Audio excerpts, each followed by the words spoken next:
I brought you back in here after you acted like that to listen to you. And then you're not going to listen to a thing I said. Court calls the case versus Young. Is it on behalf of the people, Your Honor? Defender appearing on behalf of Mr. Young. Approaching, state your name. Rashard Young. Your Honor. Yes. Your Honor, at this time, the people who said $25,000 without the 10%. In this case, the defendant has a companion case in misdemeanor court 1482 from 2024. It's a DV assault with the same victim, and I believe her son. He also has a case out of Plymouth for a domestic violence with the same victim. And in this case, it is an FA with a knife in which he threatened the victim with the knife, took it out while they were arguing, pulled it out, brought it up, brought it down towards her. And while he was in custody from, I believe, 2-3 to 2-6, he made 135 calls to the victim, which was against the conditions of his bond, which was addressed at arraignment. We have great concerns for her safety as he keeps contacting her and getting new cases for domestic violence with the same victim. And we would be asking that at this time his bond is set at $25,000 without the 10% into custody, Your Honor. Response. Okay, regarding the actual charge, I did review the discovery myself. The evidence is solely the testimony of the complaining witness. There has not been any evidence of a knife. Regarding the phone calls, my client does deny all of those allegations. We have not received a violation report to discuss that with him. I was going to ask for an adjournment because we have not been able to speak about this case. I was going to ask for a week adjournment so we can go through that evidence and possibly at that point we can address bond again at that hearing. But he's indicating that calls were not made from the jail? He's saying it was not him making the call. He did not make any calls to the complaining witness. And I believe they were from his PIN to her number stated in the police report. And given that he already has multiple other cases with this victim, I have great concerns that he would still be contacting her out of custody. I would ask, he is, okay, he is, your phone was on. My phone. Oh, the phone that I give you, the iPad. It is my understanding that he is gainfully employed. He is a father. I would ask if he is, he can remain out on bond with a tether.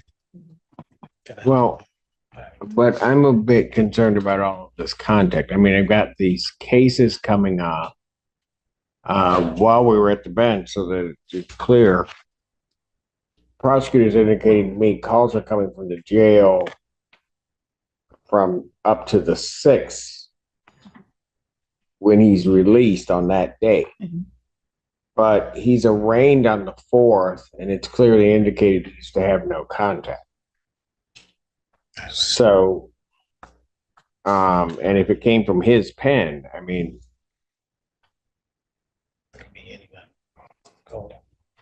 so I'll adjourn this to February 20th, 2025, 9 a.m. I'll adjourn it out 1 week.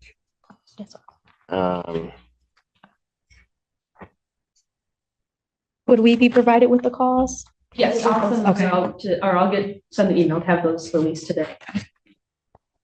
I'm going to set his bond at $25,000 cash surety as the amount. What was his bond set at initially?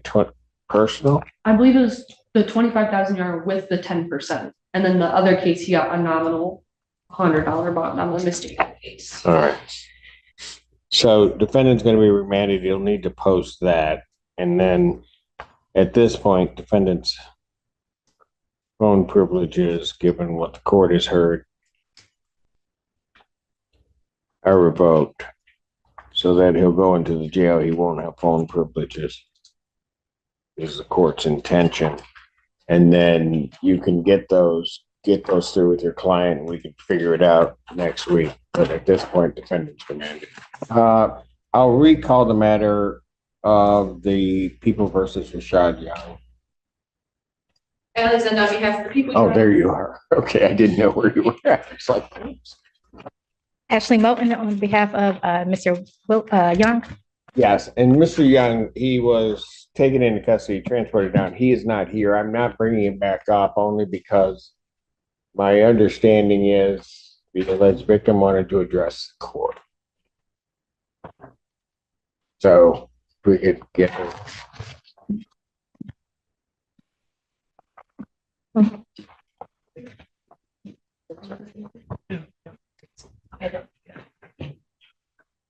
Your name? Tandiana Yates. All right. Ma'am, I'm gonna let you know, if it weren't for the people in the prosecutor's office and counsel, I wouldn't be calling your case back up and you probably would have been locked up. I'm just gonna let you know because you don't come into the court that way, ever. Am I clear? Yes. What did you want to tell the court, ma'am? Okay, first I want to say I fully apologize for coming in here like that. I was unaware. I'm sorry. I just want you to know with this whole case, instead of incarcerating somebody, Go ahead.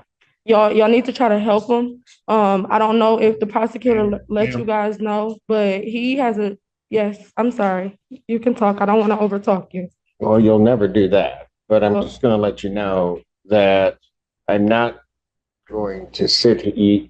You wanted to address something to the Yes, court. because I feel like it was I inaccurate. will listen to you. I'm not going to tell you or have you sit here and try to give me a lecture on how something should work. Oh, no, I would never do that, but I just noticed when I was looking on the Zoom that it was inaccurate information stated on you guys' record, and I just fully disagree when inaccurate information is stated on something that's very important like this. With the prosecutors, they should have called me instead of giving out inaccurate information because I would have just let you guys know. Instead, when I looked on that Zoom, it was inaccurate information stated on this, I don't know what you call, in this courtroom, and I just fully disagree with that, so I wanted to make that known. Okay, let me just say this because you kind of blurted that out when you had come busting in here.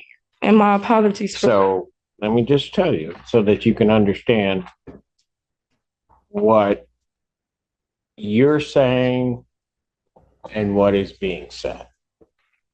Because when you said that, which is everybody's obligation here, his counsel, the prosecutor, and even in some respects the court, to double check what somebody is saying, in particular if a decision was made based upon inaccurate information.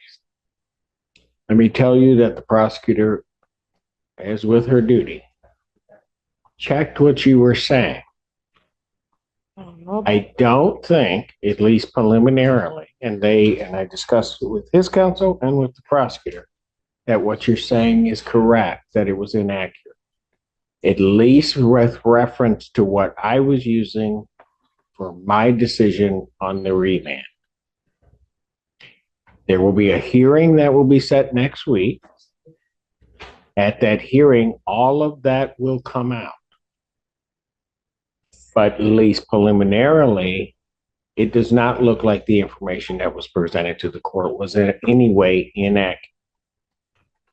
Some of the information with reference to the date, so that you understand, the court itself can tell in looking at the file and when he was arraigned.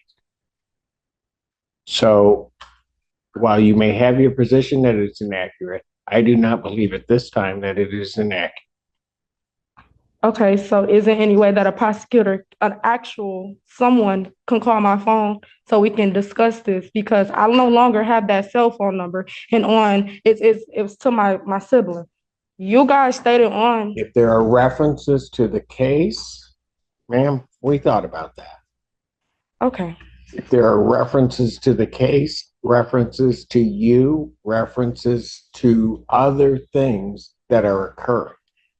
So I don't think, and I said, I have not made a final decision on it certainly, but at least preliminarily what is being represented to the court appears to be true. And we will flush it out at a hearing because that's the way our system works. Preliminarily, I have that. I took what remedies need to be done to enforce the orders of the court regarding no contact. It seems that that was violated. He will have his due process right to a hearing next week regarding that. But how is it violated when I have not physically talked to him? Just like when I came into the courtroom the first time and I sat down, he made it aware that I can't even be around him. I am not going to have a hearing on it right now. I will listen to you. That's just very, that was just very inaccurate to me, and I just felt like the way that y'all did that was no. Somebody should have. Y'all did what? Don't you turn your back on me, because I'm telling you what, you are trying my patience. No. You are trying my patience. I brought you back in here after you acted like that to listen to you. And then you're not going to listen to a thing I said. I'm done. If you want to attend the hearing next week, you can come to the hearing. I've tried to explain it. You are not listening. I am done. Do not say another word to me. Mr. Allen, remove her. Nobody. Remove her. You keep talking and there's going to be a problem. There's going to be a problem.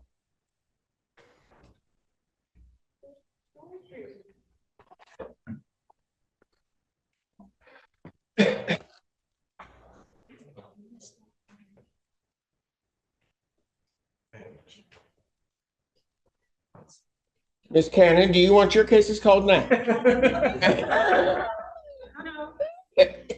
No, I'm good. I am so good, Miss Cannon. Are your people here? Oh, well. Yes, Your Honor, they are here. They are ready.